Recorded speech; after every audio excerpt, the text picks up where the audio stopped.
Nakita namin pati yung mga taga-Chinese Hospital. Yes. Sir, anong partisipasyon nila? Mga volunteer doctor galing sa kanila.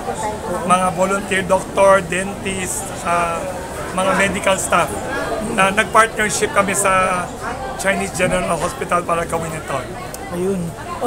Sir, ilang araw gaganapin ito?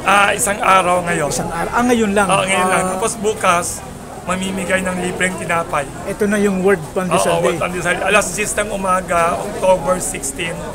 Kasi every year, October 16, World Food Day ng United Nations. Sa ibang lugar yung tawag World Bread Day din. Ano to, sir? Buong mundo? Kasi World Bread Day actually. Saka World Food Day ng United Nations yun. So ginawa namin World Pandesal Day kasi paborito natin sa Pilipinas, pandesal. Oo nga po. Sir, ito ba dito lang ginaganap sa inyo sa ngayon? Kami. Meron bang iba? Pero sa ibang lugar daw, nakita ko sa internet, nagpo-promo sila sa tinapay nila. Yung pandesal, may bakery sa Amerika, sa Canada, may mga Filipino bakery sa England na nagpo-promo din sila ng World Pandesal Day. Mayroon ng Romulo Cafe sa London daw. Filipino may-ari, married to a British person. Nagbibigay pa ng pandesal sa Philippine Embassy every October 16. Basta itong araw na to ay bukas. Bukas. May nagsa-celebrate ng ganyan. Wala na. Kaya naisip namin gumawa ng ganyan. Sir Wilson, anong meron ngayon sa mission na to? Ito kasi, bukas kasi October 16, World Pandesal Day. So, every year, tinataon namin yung pinakamalapit na Sunday, pinakamalapit na linggo, gumagawa kami ng free medical, dental, and optical. In partnership with Chinese General Hospital at saka Federation of Filipino Chinese Chambers of Commerce and Industry. Pero ngayong araw kasi kulang yata ng spasyo, yung FFCCCII, ibang araw na lang daw. Kasi marami din silang mga doktor. Pero nandito sila ngayon kasi maraming direktor eh. Dumating kanina pero hindi na pumasok kasi yung mga direktor ng Chinese General yan. Ayun, ganun na. Sa October 16, imbitado lahat. Ilan po mga beneficiaries ang ini-expect nyo, sir? Hindi ko pa na-estimate baka maya malalaman namin pagtanghali na. Pero sa every October 16, marami kami tinapay na libre. So, imbitado lahat kayo, alas 10 ng umaga, 10 a.m. October 16, every year dito. Libre ang tinapay buong araw. Sir, bakit celebrate ang World Pandesal Day? Kasi nung nagawa namin, nang nabili ko tong Kamuning Bakery Cafe, naisip ko, isang araw sa isang taon, mamimigay kami ng libreng tinapay.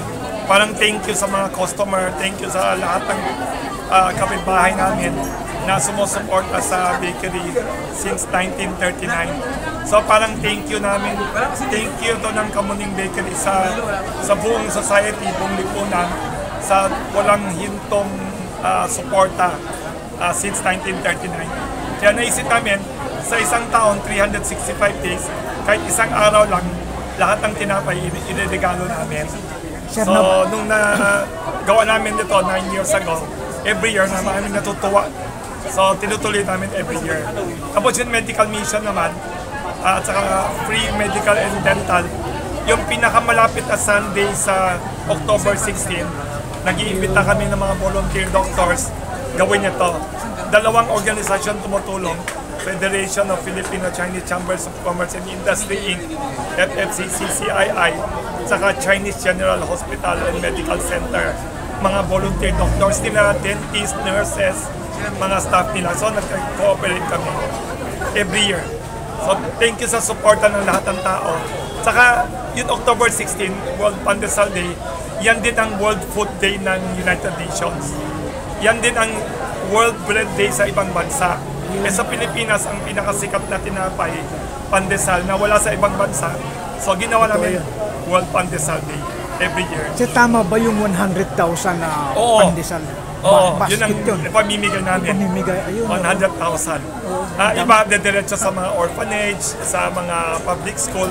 Iba dito pamimigay. Wala siyang pinipili? Wala, lahat ng tao. Lahat pwedeng 10 a.m. ng umaga. Ano yun, sir? Kailangan may staff or may staff sana para hindi magulo.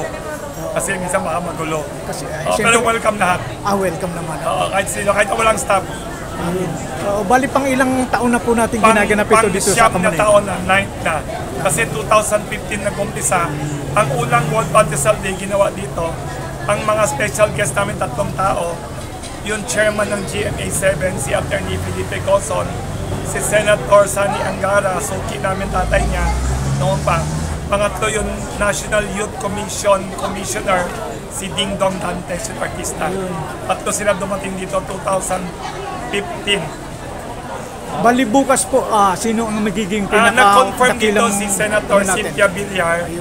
Siya yung Senate Food and Agriculture Committee Chairman, nandito siya. 10 a.m.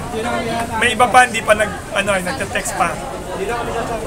Last year, dumaan din dito si Senator Amy Marcos. 3 days bago mag-World Pandesal Day.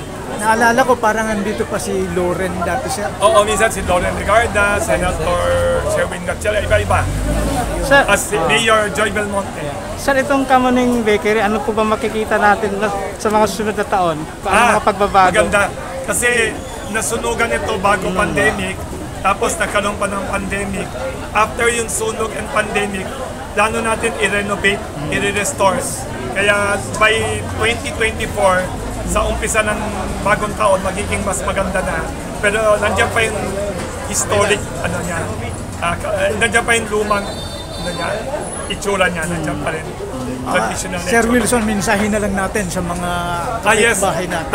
Ang isa pang mensahe namin, one of the reasons ginagawa itong World Pandesal Day, ini-encourage natin lahat ng tao na magtulungan tayo i-solve yung problema ng kagutuman sa mundo. Yun ang isa sa mga Kasi paalala natin sa buong mundo, pati sa lipunan natin, na hindi lahat araw-araw may pandesal, may kanin. Kaya magtulungan tayo i-solve yung problema ng hunger, ng kagutom. Thank you. Maraming salamat. At Sir sa Wilson. advance Merry Christmas. Thank you rin. Thank you. Ganun din po. Thank you. Thank you.